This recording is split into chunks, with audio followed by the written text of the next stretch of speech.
Olá pessoal, tudo bem? Vou aproveitar aqui esse belo entardecer desse dia muito bonito que nós tivemos hoje para gravar esse vídeo aqui, que eu acho que agora sim deve ser o último vídeo do meu Toyota Corolla, né? Se você não acompanhou meus vídeos anteriores, eu comprei esse carro aqui em fevereiro de 2023 e comecei a compartilhar aqui alguns vídeos com experiências a respeito desse carro, né? Adianto que gostei muito dele, né? Fiquei com esse carro aqui até perto dos 60 mil quilômetros, ele está chegando aos 60 mil quilômetros, né? Então vou gravar esse vídeo aqui com o objetivo principal de falar um pouco sobre a minha experiência do 0 aos 60 mil quilômetros com o Toyota Corolla Altis Premium 2.0 2023, tá? Como eu mencionei no meu vídeo anterior, ou alguns vídeos anteriores aqui, eu estou vendendo esse carro. Já comprei um novo carro 0 km, que no caso foi uma Fiat Toro. Mas como que você troca um Toyota Corolla por uma Fiat Toro? Como que você faz isso, né? Uma que muita gente entende assim que é um carro que não tem nada a ver um com o outro. E a maioria do pessoal que para assistir um vídeo de Toyota Corolla gosta muito do Corolla, assim como eu gosto, e entende que a Fiat Toro é um carro inferior, né?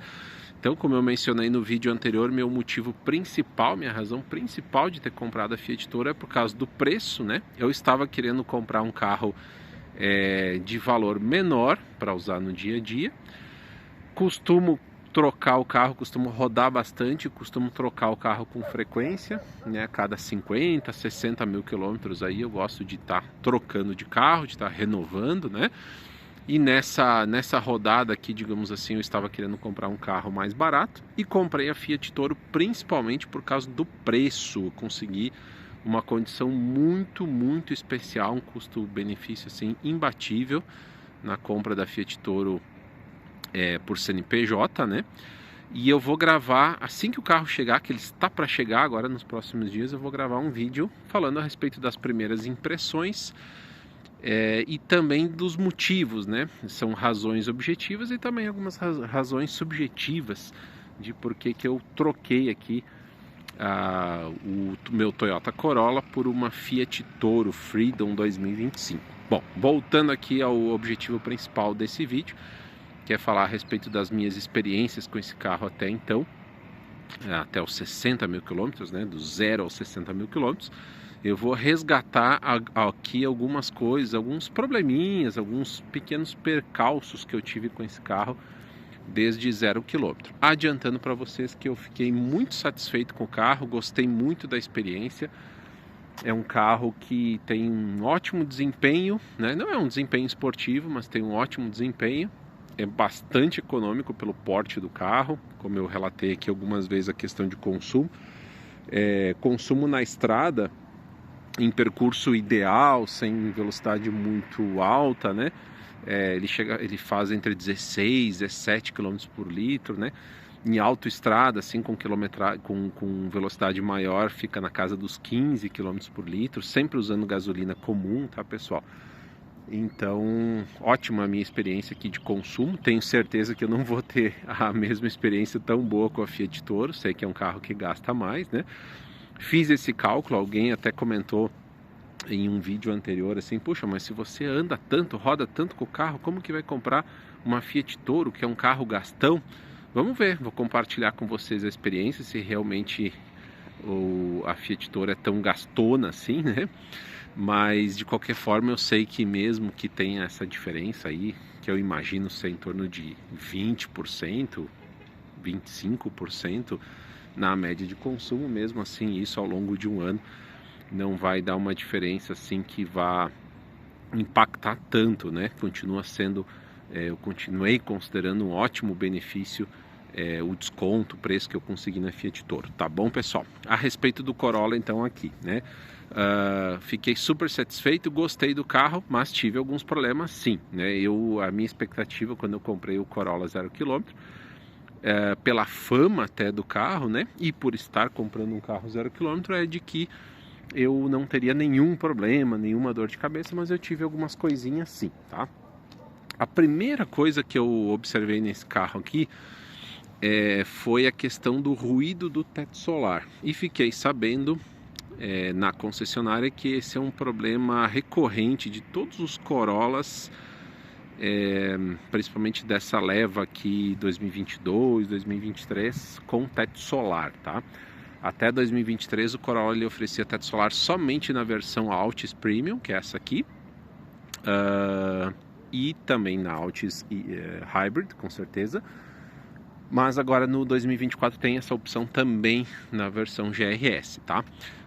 Então ele apresentava um ruído de teto solar, é um ruído assim que parece até que não vem do teto solar, é como se fosse uma batida, né? Em estrada ruim, em paralelepípedo, né? Em chão ruim. Tá? Então logo na primeira revisão eu pedi para reparar isso, a concessionária prontamente reparou com muita facilidade, tá?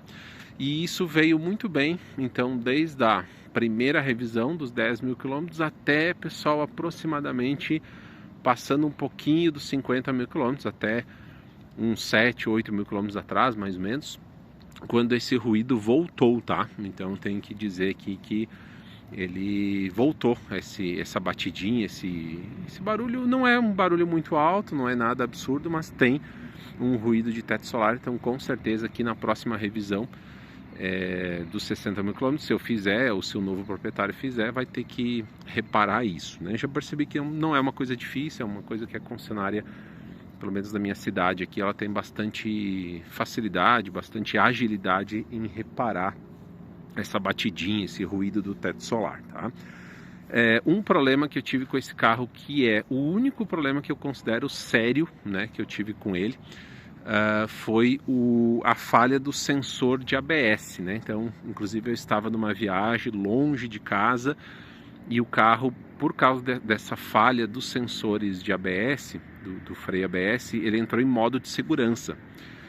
Isso significa que eu fiquei na estrada sem airbag, sem ABS, sem piloto automático, sem o sistema ADAS também, né? Sem o controlador de faixa.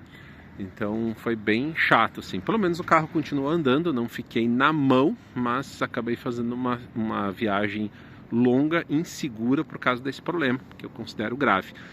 Inclusive eu tentei, pessoal, parar numa concessionária. Eu parei numa concessionária na cidade onde eu estava, muito longe da minha cidade, muito longe da minha concessionária, e eles detectaram esse problema, porém não conseguiram consertar, disseram que tinha que se encomendar a peça, e aí eu tive que fazer a viagem de retorno para minha cidade, ir na minha concessionária, foi encomendada a peça, retornei, e aí foi feito essa troca em garantia, tá? Tudo certinho, tudo em garantia, tudo bem. Mas é o único problema, tá? Do 0 aos 60 mil quilômetros aqui com o meu Corolla, que eu considerei assim, um problema relevante, grave, que não se espera aqui de um carro como esse, tá? Outro problema que eu tive com esse carro que incomodou um pouquinho, nada demais, foi um rangido na suspensão traseira, principalmente assim quando eu entrava em alguma clive, como numa rampa de garagem, por exemplo, né? Então tem aquela torção de carroceria. Eu percebia bem aqui na suspensão traseira, lado direito, um rangido, né? Rangido bem feinho, assim, que incomodou um pouquinho, tá? Isso é algo que eu reclamei lá na segunda revisão, ou seja, eu devo ter percebido isso quando o carro tinha cerca de 15 mil quilômetros. Então na segunda revisão eu reclamei disso, foi reparado, foi corrigido, tá? E eu lembro que, curiosamente, logo depois de ter sido reparado, o rangido voltou, tá? Como não era algo assim muito perturbador, digamos assim, né? Não é um problema que eu considerei muito sério, eu deixei, não voltei lá na concessionária. E aí eu devo ter rodado mais um tempinho ali, cerca de um mês com aquele rangido, e ele passou por conta, tá?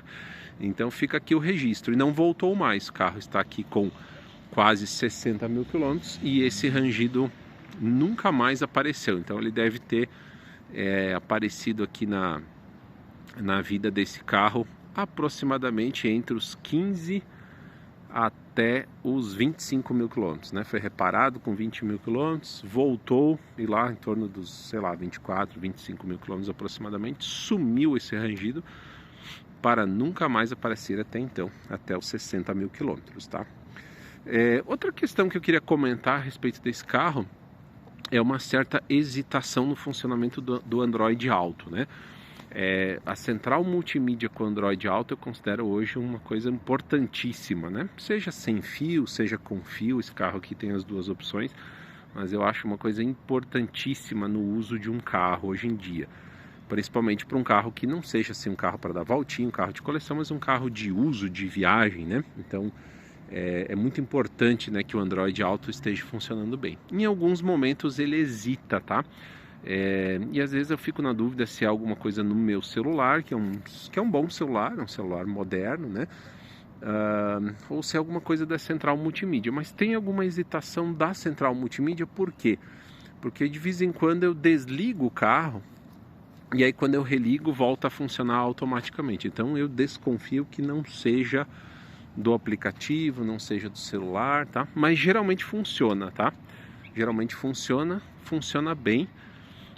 Mas às vezes não pega, né? Às vezes você liga o carro e o Android Auto não entra, tal, e aí você tem que, sei lá, desligar o Bluetooth do celular, ligar de novo, às vezes volta a funcionar, às vezes não. E em algumas ocasiões eu cheguei a ter que desligar o carro e ligar novamente para que funcionasse bem, tá? Então fica aqui o registro de não é um mau funcionamento, não chega nem a ser um mau funcionamento, é uma certa hesitação aqui na conexão dessa multimídia sem fio, né? Na conexão sem fio com o aplicativo Android Auto do meu celular, tá bom? Outra coisa que eu queria falar a respeito de combustível, eu sempre cito, não usem álcool, tá? Não usem etanol no Corolla, por quê? Porque existem... mas o carro é flex, é feito para usar etanol. Eu concordo, mas existem sim muitos registros, muitos relatos, e eu já ouvi uma explicação assim de mecânicos de confiança, tá? De que há um grande histórico de proprietários do Toyota Corolla dessa geração aqui de 2020 para cá, que usa motor 2.0 com injeção direta, que é muito legal, né? Manteve a economia do carro, acrescentou aí cerca de 20 cavalos em relação à geração anterior, mas há muitos registros de proprietários que usaram álcool, usaram etanol nessa geração aqui do Corolla e tiveram problemas, tá? Problemas com os bicos injetores, problema com a bomba de combustível de alta, tá? Então eu não recomendo. Eu usei uma vez só etanol, só para fazer uma experiência, fazer a média. A média de combustível foi boa, né? Ele perdeu o rendimento dentro do esperado. O desempenho foi muito bom. Não que eu tenha percebido a diferença, mas não houve perda de desempenho. Também não percebi aquele ganho, né? Teoricamente teria um ganho de 8 cavalos, né? Ele passaria de 169 cavalos para 177. Também não percebi muito isso, conforme eu registrei em vídeo. Mas não tive nenhum problema. Só que eu usei uma vez só, tá? Depois, praticamente em todo esse período, do 0 aos 60 mil quilômetros, sempre usando gasolina comum. Por que eu uso comum e não uso aditivada?